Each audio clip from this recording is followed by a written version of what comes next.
नमस्कार, आप देख रहे हैं काल चक्र। मैं हूं आपके साथ अंजलि आनंद और मेरे साथ हैं प्रश्न कुंडली विशेषज्ञ पंडित सुरेश पांडे जी। बहुत बहुत स्वागत है पंडित जी आपका। धन्यवाद।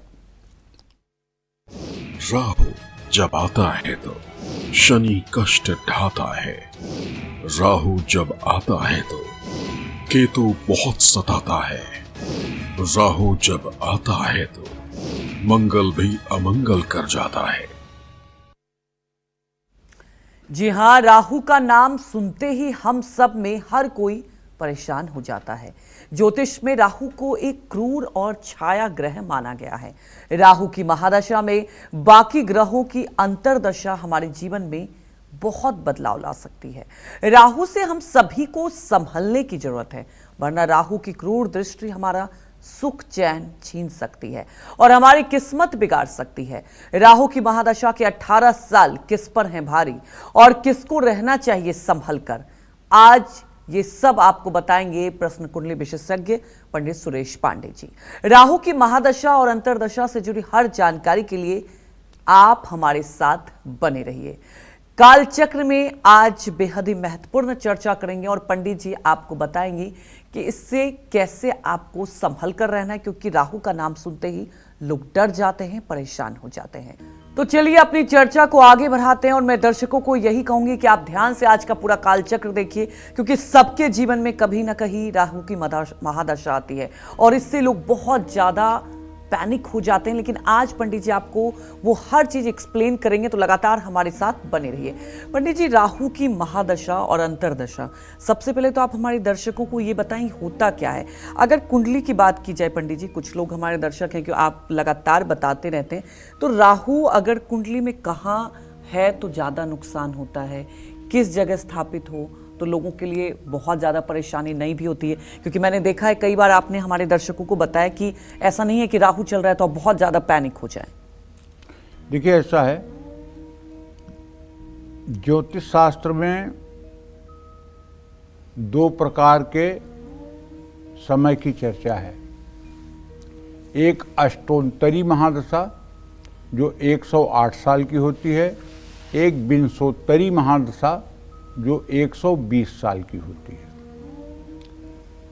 अष्टोत्तरी महादशा विंध्याचल पर्वत के दक्षिण दिशा में निवास करने वाले लोगों के ऊपर लागू होती है और विंशोत्तरी महादशा विंध्याचल पर्वत से उत्तर की तरफ निवास करने वाले लोगों के ऊपर लागू होती है। विंशोत्तरी महादशा 120 वर्षों की होती है, जिसमें 18 साल राहु की महादशा होती है। इसके लिए जो श्लोक है वो है खडादित्य दशेन्दु च सप्तवर्षाणि मंगल राहु अष्टादशश्चैव खोट साब्दा बृहस्पति एकोनाविंशत् शनि बुधै सप्तदशैव तु केतुश्च सप्तवर्षाणि भृगु च वर्ष विच्छति। खडादित्य दशेन्दु च, सूर्य की महादशा 6 वर्ष, चंद्रमा की महादशा 10 वर्ष, मंगल की महादशा 7 वर्ष,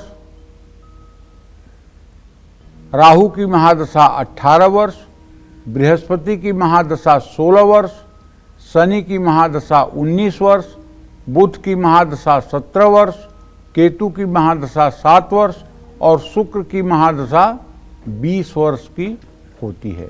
ये इन सब का जोड़ अगर आप करेंगे तो 120 आएगा। इसी को विंशोत्तरी महादशा कहते हैं। राहु की महादशा 18 साल की होती है और राहु के बारे में स्पष्ट रूप से बृहत पाराशर होरा शास्त्र में लिखा हुआ है, यद्यद भावगते राहु केतुश्च जनने नृणाम यद्यद भावे संयुक्तम तत्फलम प्रतिषेधलम। मतलब ये जिस ग्रह के स्थान में होते हैं और उस ग्रह का स्थानीय स्थान भावेश की जो ताकत होती है, जो उसका प्रभाव होता है, उसी के अनुरूप राहु और केतु भी अपना फल देते हैं। इसलिए ये एक छाया ग्रह हैं। वैसे तो इन्हें नकारात्मक माना जाता है, लेकिन राहु अपनी दशा में अशुभ के साथ साथ शुभ परिणाम भी देता है। तभी तो बृहद पाराशर होरा शास्त्र में जहाँ कारक निर्णय है वहीं कारक निर्णय में साफ साफ लिखा हुआ है, शनि दुख प्रद गेयो राहुर ऐश्वर्यदायक।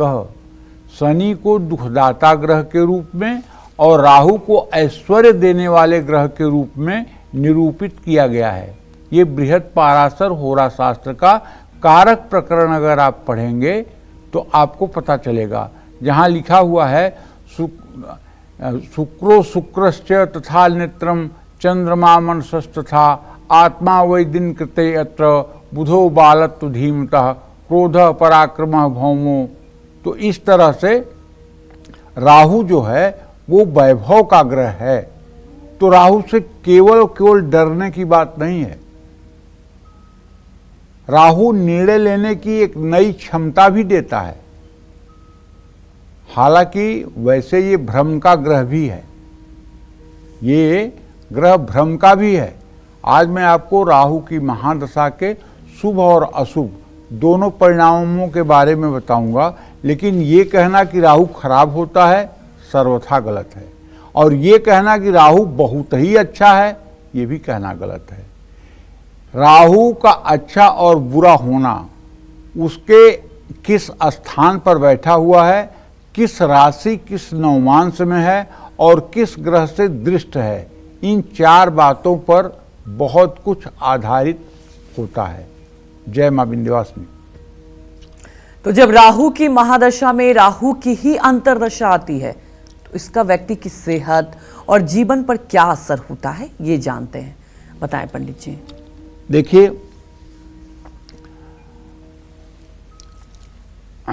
दशा दशा हता कार्या दशभिर्भाग माह चरेत। जैसे किसी की दशा में महादशा निकालना हो, आपको अंतर्दशा निकालनी हो, तो दशा भाव का दशा भाव से गुणा करके 10 का भाग देना चाहिए, और जो शेष बचे 12 से उसको वर्ष बना करके और शेष में 3 का गुणा करके दिन निकल आता है। जैसे राहु की महादशा में राहु की अंतर्दशा 2 साल 8 महीने माने 32 महीने की होती है और 12 दिन की होती है। राहु में राहु हो तो व्यक्ति को अपमान, बदनामी, मानसिक तनाव का सामना करना पड़ सकता है। विषाक्त भोजन और पानी के कारण स्वास्थ्य संबंधी समस्याएं आ सकती हैं। किसी के साथ गलत संबंध बन सकता है, करियर में गिरावट आ सकती है और धन हानि भी हो सकती है। परिवार में क्लेश होने की संभावना बढ़ जाती है। किसी प्रिय व्यक्ति से दूर जाने का भय रहता है। सांप के काटने का भय रहता है। जहरीले जानवरों से खतरा रहता है। किसी दुष्ट व्यक्ति के कारण परेशानियों का सामना करना पड़ सकता है। ये तो अशुभ राहु का प्रभाव है। अब शुभ राहु का प्रभाव, अगर राहु आपका वृषभ या मिथुन राशि में है, कन्या या कुंभ राशि में है और तीसरे, छठवें, 11वें स्थान में बैठा हुआ है। कहाँ कहाँ बैठा है ध्यान दीजिए, तीसरे, छठवें और 11वें स्थान में बैठा हुआ है। तो पहला काम होगा कि राहु की महादशा में जब राहु की अंतर्दशा चलेगी तो आपके विदेश यात्रा या परदेश यात्रा का मार्ग प्रशस्त होगा। धर्म कर्म में आपकी रुचि बढ़ जाएगी। इच्छा शक्ति और साहस को भी बढ़ावा मिलेगा। दुश्मनों को हराने की अद्भुत शक्ति आपको मिलेगी। आप पर राहु की महादशा में राहु की अंतर्दशा अगर चल रही है तो भगवान शिव के रौद्र अवतार भगवान भैरव के मंदिर में रविवार को तेल का दिया जलाना चाहिए। राहु की महादशा में शराब का सेवन न करें। किसी लावारिस शव के अंतिम संस्कार के लिए लकड़ियां दान करें। किसी को अप्रिय शब्द कहने से बचें। और राहु से बचने का सबसे जो सरल और सटीक तरीका है वो ये है कि दुर्गा अष्टोत्तर शतनाम, जो दुर्गा सप्तशती में लिखा हुआ है, दुर्गा अष्टोत्तर शतनाम, दुर्गा जी के 108 नाम। अगर राहु की महादशा में दुर्गा अष्टोत्तर और राहु की अंतर्दशा हो तो दुर्गा अष्टोत्तर शतनाम का यदि सुबह शाम पाठ किया जाए तो राहु का कुप्रभाव जीवन पर नहीं पड़ता है। लेकिन राहु ये तीसरे, छठवें और 11वें स्थान में है। वृषभ, मिथुन, कन्या या कुंभ राशि का है तो आप मानिए ये राहु आते ही आपके सर पे मुकुट बांध देता है और आप राजा के समान वैभवशाली हो जाते हैं। आपकी यश कीर्ति का पताका चारों दिशाओं में फहरने लगता है। इसके बारे में ज्योतिष का एक फार्मूला है, त्रिषष्ठाय गते पापो जन्मांगो शोभना भवेत्। तीसरे, छठवें और 11वें स्थान में पापग्रह शोभित होते हैं। लेकिन अगर यही राहु एकादश भाव में या तृतीय भाव में या फिर छठवें भाव में वृश्चिक राशि का हो जाए या धनु राशि का हो जाए या वृश्चिक या धनु राशि के नवमांश में हो जाए तो ये अनर्थ का ही कारण होगा। अच्छी जगह पर होने के बावजूद भी ये अच्छा फल नहीं देगा। ये बात बहुत ध्यान देने योग्य है। ऐसे में राहु की शांति करवानी चाहिए। राहु के मंत्र ओम कया नश्चित्र शिव आभूधूति सदा वृद्ध कया सचिष्टया वृता, इस मंत्र का 81,000 मंत्र जप 12 वैदिक ब्राह्मणों द्वारा एक दिन में कराना चाहिए। हवन तर्पण मार्जन कराना चाहिए। ब्राह्मणों को भोजन करा के दक्षिणा देनी चाहिए। इससे राहु की प्रसन्नता मिलती है। और 7 अनाज और 1 कंबल किसी जरूरतमंद व्यक्ति को दान करना चाहिए शनिवार को। इससे राहु प्रसन्न होते हैं। जय मां विंध्यवासिनी। तो चलिए चर्चा को और आगे बढ़ाते हैं। तो राहु की महादशा में राहु की ही अंतर्दशा के बाद आती है गुरु की अंतर्दशा। जब राहु की महादशा में गुरु की अंतर्दशा आती है तो व्यक्ति को कितने समय तक सुख या दुख भोगना होता है, ये जानते हैं। बताएं पंडित जी। देखिए, राहु की महादशा में बृहस्पति की अंतर्दशा की अवधि जो होती है वो 2 वर्ष 4 महीने और 24 दिन की होती है।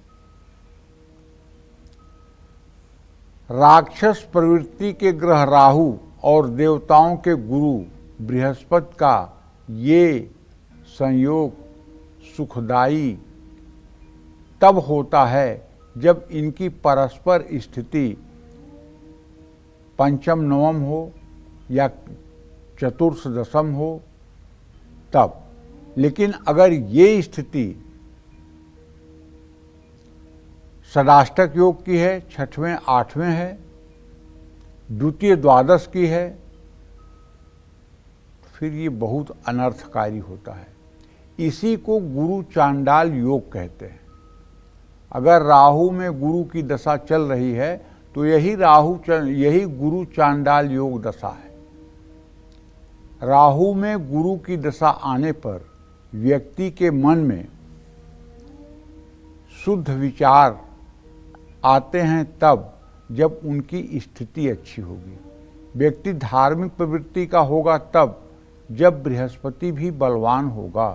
बृहस्पति अपने नवांश में या अपने राशि में या वर्गोत्तम होगा। धर्म कर्म तभी करेगा। राहु की महादशा में गुरु की अंतर्दशा हो तो सेहत का भी साथ मिलता है। पहले से बीमार हैं तो सेहत में सुधार होता है। व्यक्ति का मान सम्मान बढ़ता है, रिश्तों में वृद्धि होती है। इस अंतर्दशा के दौरान मनचाहे व्यक्ति से विवाह की संभावना बढ़ जाती है। विदेश में रहने वाला व्यक्ति भी इस समय अपनी जन्मभूमि में वापस लौट आता है। लेकिन अगर कुंडली में राहु का गुरु अशुभ है तो, जैसे अशुभ का मतलब यहाँ ये समझिए कि राहु जहाँ बैठा हुआ है वहाँ से गिनिए, अगर छठे स्थान पर या 8वें स्थान पर या राहु से दूसरे स्थान पर या 12वें स्थान पर अगर बृहस्पति है तो आप विश्वास करिए ये अशुभ नहीं, अशुभ का भी बाप है। कानूनी मुश्किलों का सामना करना पड़ता है। जीवन साथी को स्वास्थ्य संबंधी समस्याएं आती हैं। खुद अपने को लीवर और हड्डियों से जुड़ा कोई गंभीर बीमारी होती है। करियर में गिरावट आती है। नौकरी छूट जाती है। भूत प्रेत की बाधा सताती है। कुल के पितर उत्पात मचाते हैं। शुभ कार्य घर के रुक जाते हैं, जीवन साथी से टकराव या तलाक तक की स्थिति बनती है। तो देखिए, जो शास्त्रों में उपाय लिखा गया है वो तो ये लिखा गया है पाराशर होरा शास्त्र में कि सोने की शिव प्रतिमा बनवा करके और उसका भगवान शिव ही समझ करके अभिषेक करने से, पूजन करने से और सोने की प्रतिमा वेदपाठी ब्राह्मण को दान करने से ये दोष दूर होता है। लेकिन इसमें हमारा कुछ मत है। हमारा मत ये है, ये हमारा मत है, आपकी मर्जी हो मानिएगा, न मर्जी हो मत मानिएगा। हमारा मत ये है कि जो सोने की शिव प्रतिमा होती है वो शिव प्रतिमा सोने की शिव जी की मूर्ति नहीं बनवानी चाहिए, क्योंकि अगर आप शिव जी की मूर्ति बनवा के अभिषेक करके ब्राह्मण को दान देंगे तो ब्राह्मण ले जा कर के क्या करेंगे, उसको अपने मंदिर में थोड़ी स्थापित करेंगे। ब्राह्मण को तो पैसे की ज़रूरत होती है, वो सोना ले जाकर सुनार के यहाँ बेचेंगे और सुनार उस सोने को जो है भट्ठी में डाल के गला देगा। तो शिव प्रतिमा अगर भट्ठी में डाल के गलाई जाएगी तो इसके पाप के हकदार आप भी बनेंगे, क्योंकि पाप कर्म के 3 हकदार होते हैं, कर्ता, प्रेरक, अनुमोदक। कर्ता माने जो कर रहा है, प्रेरक माने जो करने की प्रेरणा दे रहा है, अनुमोदक माने जो उसकी सहमति दे रहा है। तो कहीं न कहीं से आप इसके दोषी होंगे। ऐसे में मिट्टी का पार्थिव शिवलिंग बना करके या नर्मदेश्वर शिवलिंग पर या पारे के शिवलिंग पर या स्फटिक के शिवलिंग पर या शिवालय में दिव्य अभिषेक करना चाहिए और 1 ग्राम सोने का सिक्का ब्राह्मण को दान दे देना चाहिए। यहाँ तो स्वर्ण दान से मतलब है। इस बात का अगर ध्यान रखेंगे तो निश्चित रूप से उपाय भी हो जाएगा और किसी तरह का आपको प्रायश्चित भी नहीं झेलना पड़ेगा। किसी दिव्यांग छात्र के पढ़ाई और इलाज में सहायता कर सकते हैं। शैक्षणिक संस्था के शौचालयों की सफाई की व्यवस्था करा सकते हैं। शिव मंदिर में सफाई कर सकते हैं। पीले रंग के फूलों से भगवान शिव की पूजा कर सकते हैं। ये सारे उपाय आपके लिए फलदायी होंगे। और अगर आप दुर्गा उपासक हैं, अगर आप भगवती दुर्गा के उपासक हैं और नित्य दुर्गा सप्तशती के कवच का पाठ करते हैं तो आप विश्वास मानिए ये राहु आपका कुछ भी नहीं बिगाड़ पाएगा। ये राहु आपका कुछ भी नहीं बिगाड़ पाएगा, क्योंकि भगवती दुर्गा के साधकों का राहु के द्वारा कोई अनिष्ट नहीं होता है। जय मां विंध्यवासिनी। तो राहु की महादशा में शनि की अंतर्दशा कितने समय तक रहती है? साथ ही जब राहु की महादशा में शनि की अंतर्दशा आती है तो व्यक्ति को कितने समय तक दुख और पीड़ा का सामना करना होता है, ये जान लेते हैं। बताएं पंडित जी। अंजलि, सबसे खतरनाक दशा है जी। राहु की महादशा में शनि के अंतर्दशा का समय 2 साल 10 महीने 6 दिन का होता है। राहु और शनि दोनों ही ग्रहों को पापक ग्रह माना जाता है। इस अवधि में परिवार में कलेश, संतान से अनबन, नौकरी में संकट, शरीर में चोट, भयंकर दुर्घटना, ब्रेन इंजरी, अचानक दुर्घटना की संभावना बनती है। यदि ये दोनों 6ठे 8वें हो जाएं या दोनों में से शनि 6ठे या 7वें घर का स्वामी हो जाए, 7वें या 8वें घर का स्वामी हो जाए, या शनि द्वितीय और सप्तम का स्वामी हो जाए, तो पक्का है कि इसमें ये जातक को मार तक देते हैं, जातक की मृत्यु तक कर देते हैं और दुर्घटना में मृत्यु करते हैं। बहुत सावधान होना चाहिए। इस दशा में सुनिश्चित रूप से आदमी को महामृत्युंजय मंत्र का 10 माला नित्य जप करना चाहिए और जरा सा भी अगर अपना जेब अलाउ करे तो 1,40,000 महामृत्युंजय के मंत्रों का वैदिक ब्राह्मणों द्वारा शुद्ध उच्चारण से जप करवाना चाहिए। हवन तर्पण मार्जन करवाना चाहिए। ब्राह्मणों को भोजन करा के वस्त्र और यथेष्ट दक्षिणा जरूर देनी चाहिए, क्योंकि ये मामला बहुत संगीन है। राहु से यदि छठे शनि बैठा हुआ है, या शनि से छठे राहु बैठा हुआ है, या छठवें आठवें का इनका संबंध है, तो निश्चित जानिए कि ये मरण योग होगा। इस अवधि में बहुत सावधान रहने की जरूरत होती है। और अगर छठवां आठवां संबंध नहीं है, द्वितीय द्वादश का संबंध नहीं है, दूसरा कोई संबंध है, जैसे चतुर्थ दशम, पंचम नवम, तृतीय एकादश, ऐसा अगर कोई संबंध है, तो ऐसा व्यक्ति गलत संगति में जा सकता है। ऐसा व्यक्ति इस दशा में नशे का आदी हो सकता है। वात और पित्त जनित रोग हो सकते हैं। विवाह में अपने जीवन संगिनी से दूर रहने की संभावना बन जाती है। तलाक होने की संभावना बन जाती है। भाई बहन संतान से अनबन, नौकरी में अधीनस्थ नौकरों से संकट की संभावना। तो ऐसे में आपको सबसे पहला उपाय जो मैंने आपको बताया है कि महामृत्युंजय इसके लिए सबसे बड़ा उपाय है। और यदि महामृत्युंजय भी कराने की स्थिति नहीं है और आपको पता चला तब जब आपका पेशेंट हॉस्पिटलाइज है और जीवन और मौत के बीच में जूझ रहा है, तब आपको पता चला कि राहु में शनि है, अब आप क्या करोगे? अब आपको चाहिए कि तुरंत 1000 बेलपत्र 3 पत्ती वाले बेलपत्र की व्यवस्था करिए और उसको एक पीतल की थाली में रख करके साफ जल से धो लीजिए।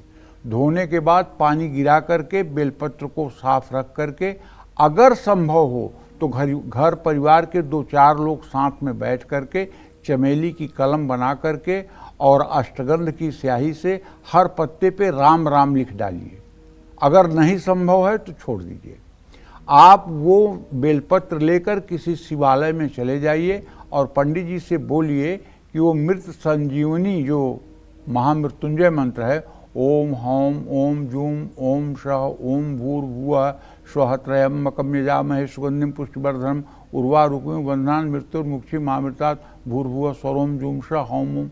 इस मंत्र के द्वारा 1000 बेलपत्र, एक व्यक्ति एक बेलपत्र चढ़ाता जाए शिवलिंग पर और दूसरा व्यक्ति जल की धारा गिराता रहे। अगर ये उपाय 3 दिन हो जाए तो गंभीर से गंभीर अवस्था में भी गया हुआ मरीज राहत पाता है और उसका जीवन सुरक्षित हो जाता है।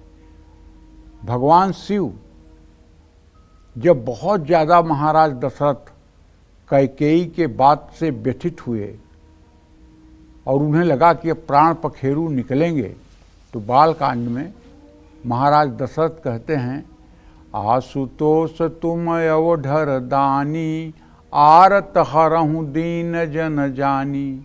हे आशुतोष, हे शीघ्र प्रसन्न होने वाले भगवान शिव, हे अवधर दानी, अपने सामने आए अपने भक्तों की मनोकामना पूरा करने वाले भगवान शिव, मेरी इस विपदा को, मेरी इस समस्या का समाधान निकालिए।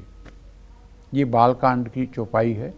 आशुतोष तुम अवधर दानी आरत हरहूँ दीन जन जानी।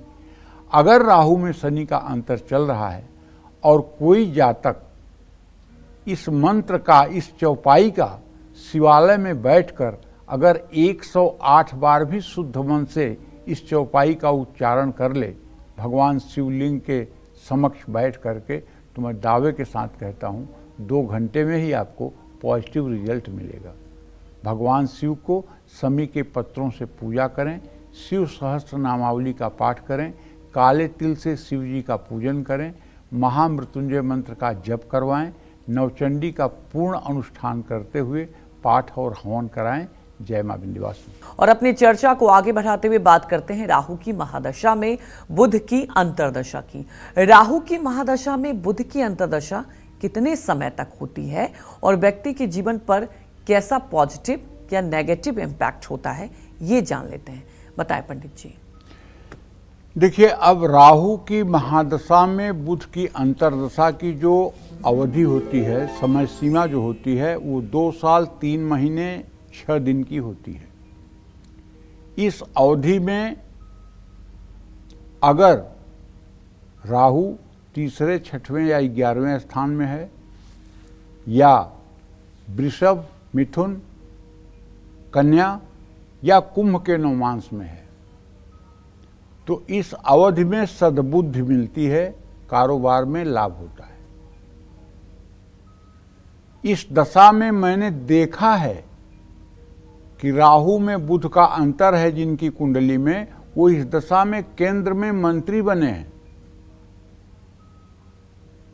अगर राहु में बुध का अंतर हो और राहु से बुध की स्थिति परस्पर सप्तम, पंचम या नवम हो या तृतीय एकादश हो तो इस दशा में आदमी को उच्च पद की प्राप्ति भी होती है, कार्य कौशल में वृद्धि होती है, यश और प्रतिष्ठा बढ़ती है, संतान का सुख भी मिलता है, दोस्तों का सहयोग प्राप्त होता है और मान सम्मान बढ़ता है।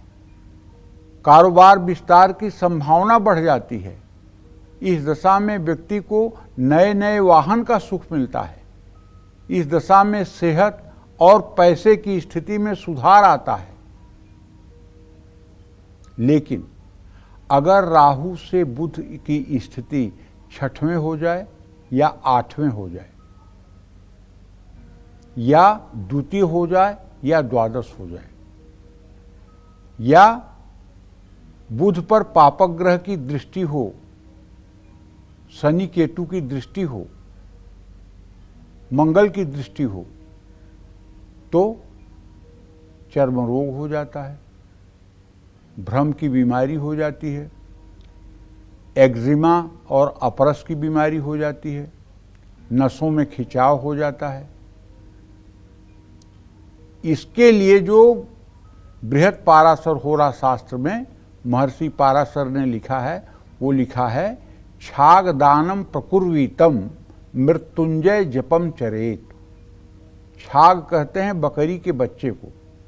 बकरी के बच्चे को बुधवार के दिन किसी चरवाहे को दान करना चाहिए।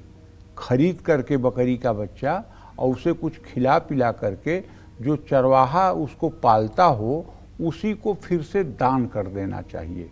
कब? बुधवार के दिन। छाग दानम प्रकुर्वीतम मृत्युंजय जपम चरेत। और नित्य स्वयं से 10 माला महामृत्युंजय मंत्र का जप करना चाहिए या ब्राह्मणों के द्वारा महामृत्युंजय मंत्र का जप करवाना चाहिए। छाग दानम प्रकुर्वीतम मृत्युंजय जपम चरेत। इससे निश्चित रूप से लाभ मिलता है।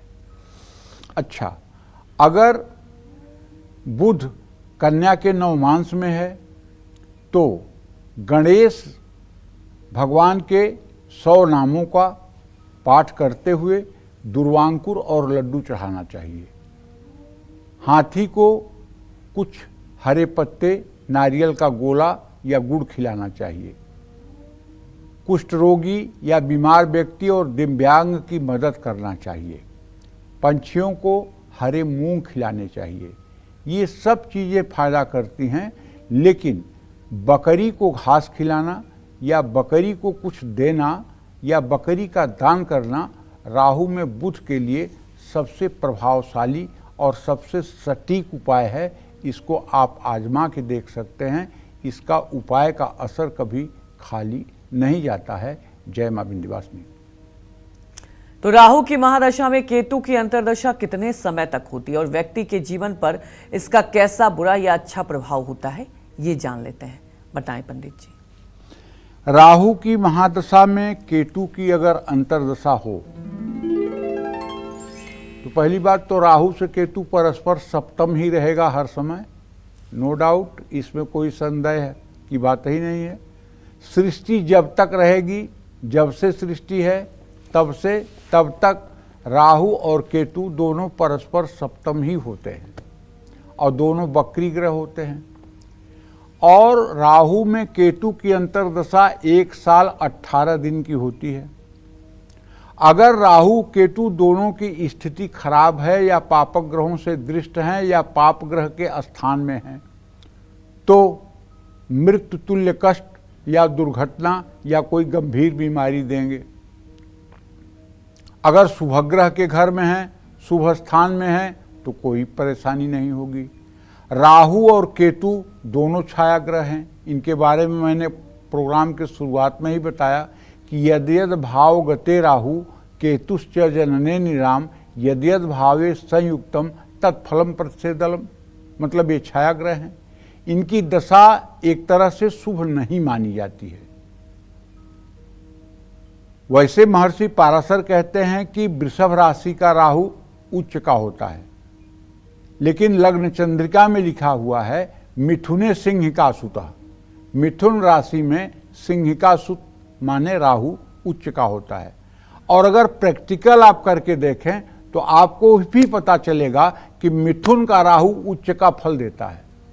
मिथुन का राहु उच्च का फल देता है। इसलिए मैं अपनी हर बात में ये कहता हूं वृषभ या मिथुन का राहु हो, वृषभ या मिथुन का राहु हो। यहाँ कहने का हमारे यहाँ से मात्र इतना ही है।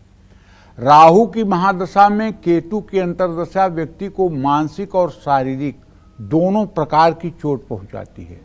इस अवधि में विरोधियों से परेशान होता है आदमी, अस्त्र शस्त्र से चोट पहुंचने का खतरा होता है, अग्नि या इन्फेक्शन से खतरा बना होता है, सिर दर्द या माइग्रेन की शिकायत होती है, लंबी अवधि का बुखार होता है, विरोधियों का खतरा मंडराता है, परिवार में कलह बढ़ता है, दोस्तों से मतभेद हो जाता है।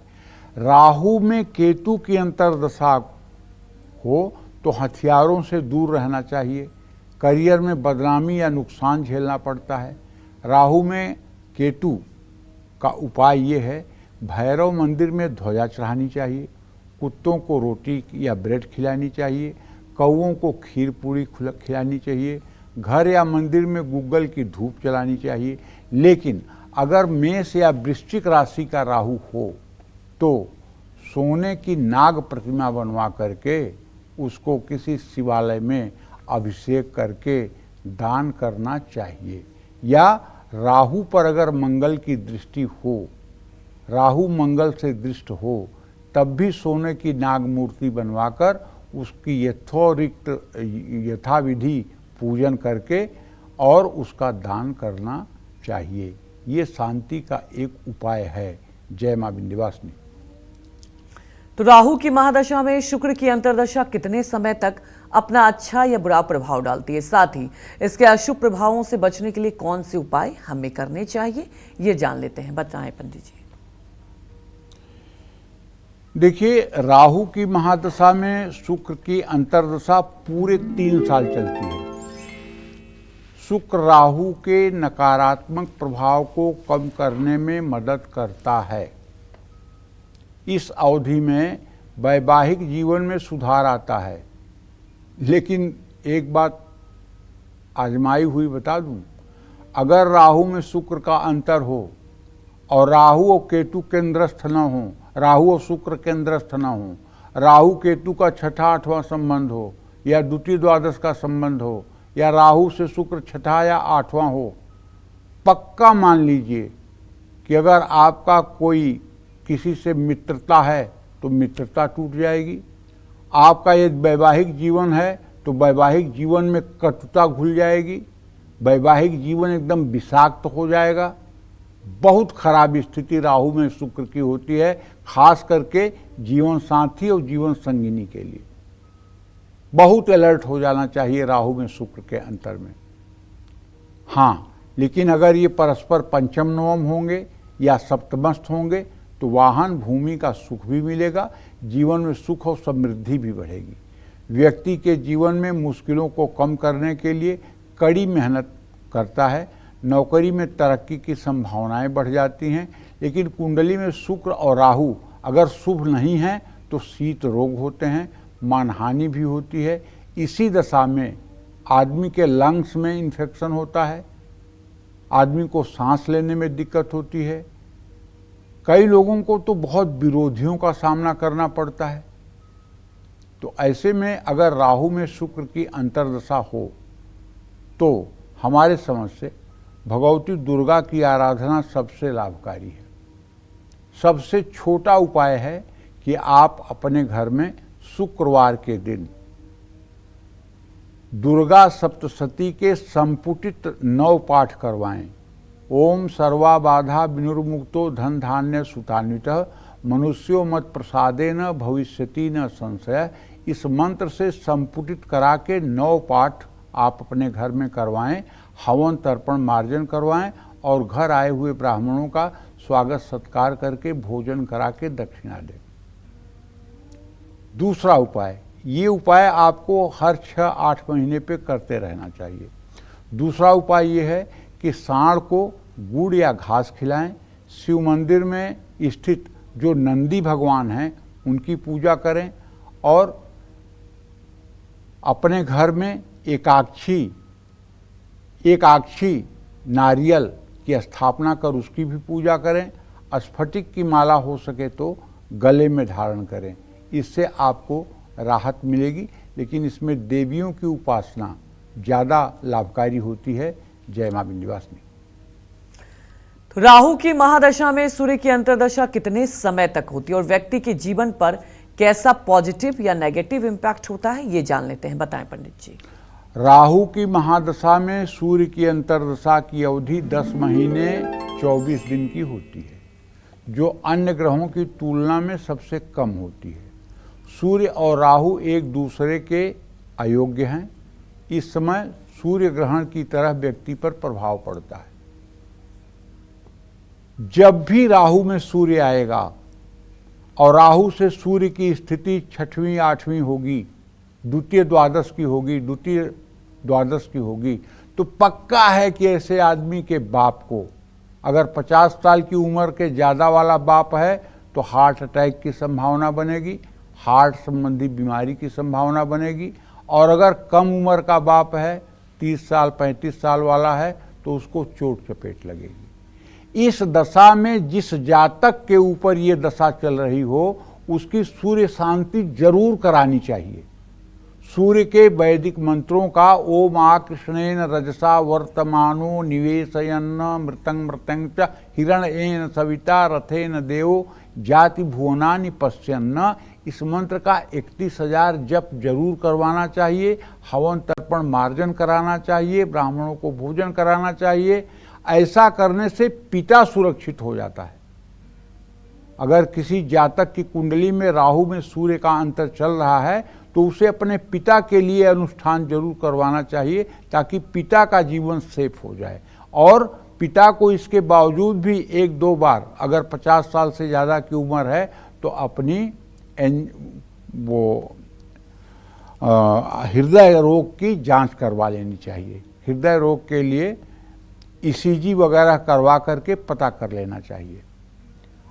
और इस दशा में प्रायः अकेलापन महसूस होता है। इस अवधि में शत्रुओं से कष्ट मिलता है, अस्त्र शस्त्र से चोट लगने की संभावना होती है, अग्नि और विष से नुकसान होता है, आँखों के रोग परेशान करते हैं, सरकार से भय रहता है, परिवार में कलेश होता है। इस अवधि में व्यक्ति को विदेश यात्रा का सुख मिलता है, व्यक्ति मजबूत बनता है, जोखिम उठाने से नहीं डरता है।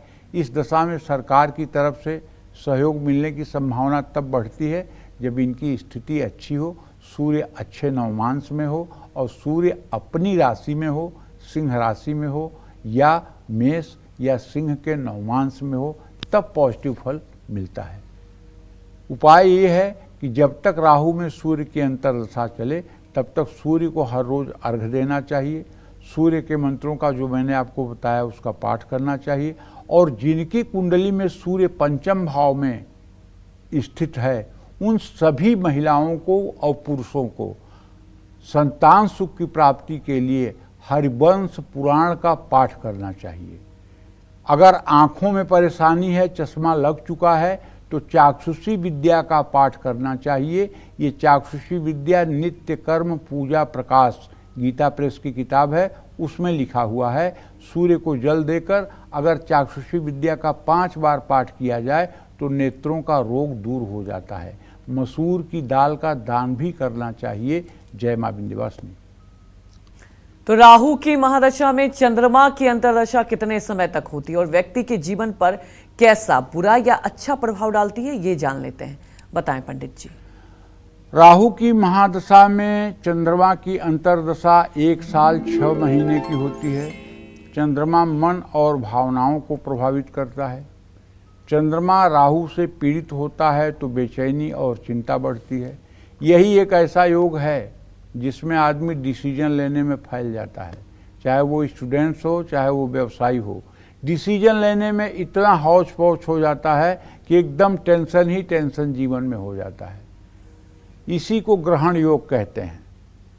चंद्रमा राहु के साथ हो या केतु के साथ हो या चंद्र राहु की अंतर्दशा हो या चंद्र केतु की अंतर्दशा हो तो यही ग्रहण दोष की दशा है भाई। इसमें बहुत मानसिक कष्ट और संताप मिलता है। जीवन साथी के साथ विवाद रहता है, तलाक की नौबत आती है, भ्रम की स्थिति पैदा होती है, आदमी को छुआछूत का रोग लग जाता है, किसी को हाथ धोने का रोग लग जाता है, किसी को शुद्धि अशुद्धि का रोग लग जाता है।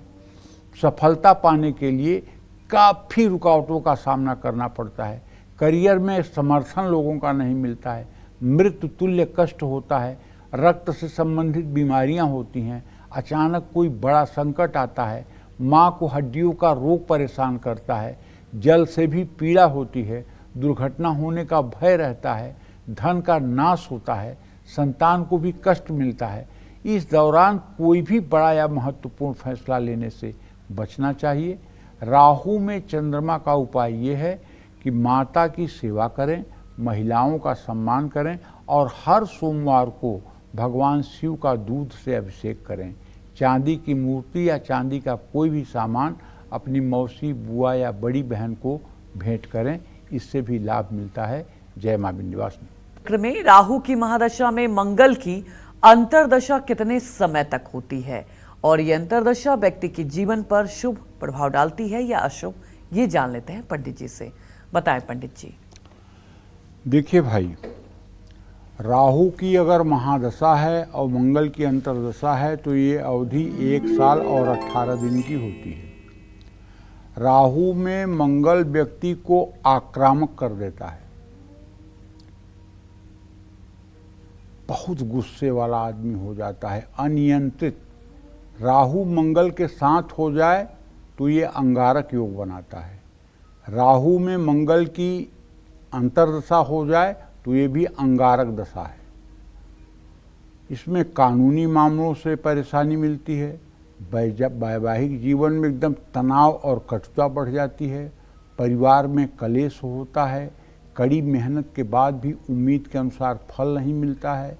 इस काल में सरकार और अग्नि से भय रहता है, चोरी होने, अस्त्र शस्त्र से चोट लगने, रोग होने का खतरा बना रहता है, गंभीर रोग हो सकते हैं, आँखों में तकलीफ हो सकती है और इस अवधि में आकस्मिक दुर्घटना का योग बनता है और अनचाहा स्थान परिवर्तन होता है, कोई अनचाही जिम्मेदारी मिल सकती है। राहु में मंगल का सबसे सटीक उपाय ये है कि अगर राहु से मंगल छठा, आठवां या द्वितीय द्वादश की स्थिति में है तो आपको जितने साल के हैं आप उतने ग्राम का चांदी का नाग बनवाइए और नाग के 2 गोमेद की छोटी छोटी आंखें लगवाइए और किसी शिवालय में जाकर के पूरी श्रद्धा के साथ रुद्राभिषेक करिए किसी महीने की शुक्ल पक्ष की पंचमी तिथि पर। और वो चांदी का गोमेद की आंख लगी हुई वो चांदी का नाग आप उसी शिवालय में शिवलिंग पर दान करिए। ये मेरी गारंटी है कि यदि आप ऐसा करेंगे तो दुर्घटना, चोट चपेट और गंभीर परेशानियों से भगवान शिव आपकी रक्षा कर देंगे। हनुमान जी की पूजा करिए, नित्य हनुमान चालीसा का पाठ करिए, ओम अंग अंगारकाय नमः इस मंत्र का जप करिए और अगर अनंत मूल की जड़ मिल जाए तो उसे लाल धागे में बांधकर 6 महीने के लिए गले में धारण करिए और साबुत उड़द का दान कर सकते हैं। हर मंगलवार को गाय को गुड़ और रोटी खिलाएं।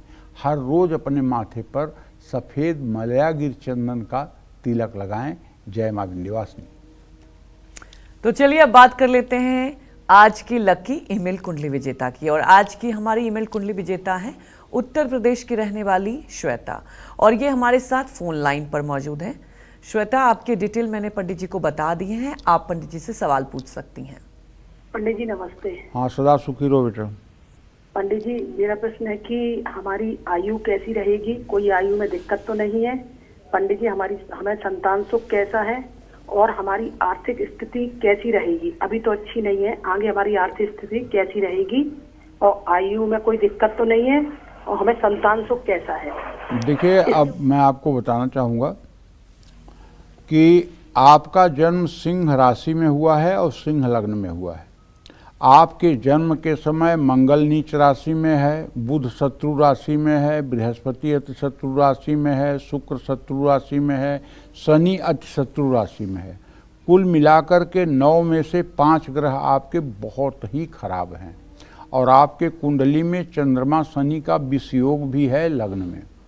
ऐसे में अभी तक 31 दिसंबर 1977 का आपका बर्थ है। अब आप लगभग 48 साल की हो गई हैं, लेकिन कभी आपको 10 मिनट का सुकून नहीं मिला है।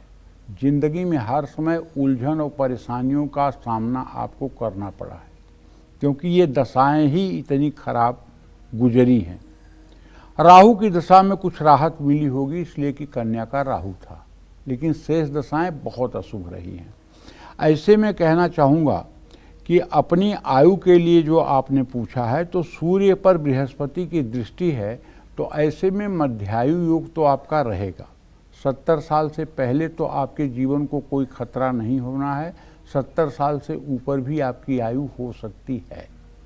दूसरी बात, संतान सुख के बारे में, संतान भाव को बृहस्पति देख रहा है, लग्नेश सूर्य को भी देख रहा है। संतान सुख आपका मध्यम रहेगा, ऐसा नहीं है कि खराब है और ऐसा नहीं है बहुत उत्तम है। और तीसरी बात कहना चाहूँगा कि आपके धन भाव का स्वामी बुध निष्फल होकर के चतुर्थ भाव में बैठा हुआ है। अभी आर्थिक और आपके धन भाव का स्वामी मंगल, आपके धन भाव का स्वामी बुध वो चतुर्थ भाव में है और आपके व्यय भाव का स्वामी चंद्रमा लग्न में है, जिसके कारण अभी सेविंग्स की स्थिति नहीं बन पाई है। आपको चाहिए कि आप रोज़ केले के पेड़ में जल और हल्दी चढ़ाया करें और विष्णु सहस्त्र नाम का रोज पाठ किया करें। इससे आपकी आर्थिक स्थिति भी सुधरेगी, पारिवारिक जीवन भी ठीक होगा। लेकिन आपके कुंडली में 5 ग्रहों की अशुभ स्थिति है, अगर इनका आप उपाय कर लें तो शायद आपका जीवन बदल सकता है। जय मां विंध्यवासिनी। राहु आपको अशुभ फल दे रहा है, तो आपको अपने नेचर, अपने घर और अपने डेली रूटीन में कौन कौन से बदलाव करने चाहिए, ये जान लेते हैं। बताएं पंडित जी। देखिए, अगर राहु आपको अशुभ फल दे रहा है तो इसका पहला परिणाम तो यही होगा कि आपके घर में छिपकलियों का आतंक बढ़ जाएगा। आपके घर में जूते चप्पल इधर उधर बिखरे रहेंगे। एक जूता आपका बेडरूम में होगा, दूसरा जूता आपका ड्राइंग रूम में होगा। बर्तन इधर उधर फैले हुए होंगे। बाथरूम में बहुत बुरी स्मेल होगी। किचन में भी स्मेल होगी। बिस्तरों में भी स्मेल आएगी। दीवारों पे सीलन होगी। ये सब खराब राहु का संकेत है। पूजा स्थान में भी गंदगी होगी। तो जब राहु खराब हो तो पहला काम तो ये करिए कि आप अपने घर में कोई ऐसा सामान मत रखिए जिसका कल आपको प्रयोग नहीं करना है। चाहे वो कपड़ा हो, चाहे वो जूता हो, चाहे वो इलेक्ट्रॉनिक का उपकरण हो, जिस चीज़ का कल आपको उपयोग नहीं करना है उसको उठाइए और उसको कूड़े काड़े में फेंकिए, अगर आप बचना चाहते हैं तो। दूसरी बात, जल्दबाजी में फैसला लेने से बचिए। हड़बड़ाहट में कोई फैसला मत लीजिए। खूब घर की साफ सफाई रखिए। अपने बाथरूम को एकदम चमका कर रखिए। अगर जरा सा भी पॉकेट अलाउ कर रहा है तो इस दशा में घर का पेंट जरूर करवा लीजिए। घर की अगर कोई लाइट टिम कर रही है या अच्छी नहीं है तो लाइट बदलवा लीजिए। घर के सीवरेज सिस्टम की सफाई करवा लीजिए। खराब इलेक्ट्रिक उपकरणों को हटा दीजिए।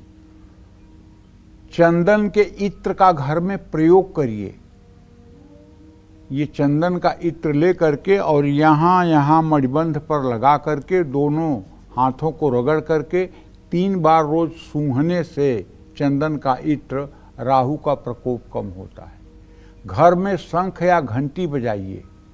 हर रोज माता छिन्नमस्ता स्तोत्र का 108 बार पाठ कर लीजिए। अगर नहीं आपको छिन्नमस्ता देवी का पाठ याद है तो कोई बात नहीं, आप दुर्गा के 32 नाम जो दुर्गा सप्तशती में हैं उसको ही रोज पढ़ने की कोशिश करिए। बुरी लत से बचने का प्रयास करिए। और यदि आपकी कम उम्र है, 25 साल 30 साल की उम्र है, आंखें ठीक हैं, आंखों में कोई प्रॉब्लम नहीं है, चश्मा नहीं लगा हुआ है, तो आपको त्राटक क्रिया का भी अभ्यास करना चाहिए। त्राटक क्रिया वो होती है कि अपलक किसी बिंदु पर ध्यान लगाए रखना, ये त्राटक क्रिया कहलाती है। त्राटक क्रिया सिद्ध होने के बाद व्यक्ति के अंदर सम्मोहन की शक्ति आ जाती है और वह व्यक्ति जिससे भी बात करता है सामने वाला व्यक्ति प्रभावित होता है। इस क्रिया को करने के लिए आँखों का स्वस्थ होना बहुत ज़रूरी है। अगर आँखें जरा सी भी खराब हैं तो इस क्रिया को न करें, नहीं तो आँखों पर इसका बुरा असर पड़ सकता है। जय माँ विंध्यवासिनी। पंडित जी, हमारे दर्शकों को इतनी महत्वपूर्ण जानकारी दी, आपका बहुत बहुत धन्यवाद। और उम्मीद यही करते हैं कि आपको भी आज का हमारा विषय बहुत पसंद आया होगा। नमस्कार।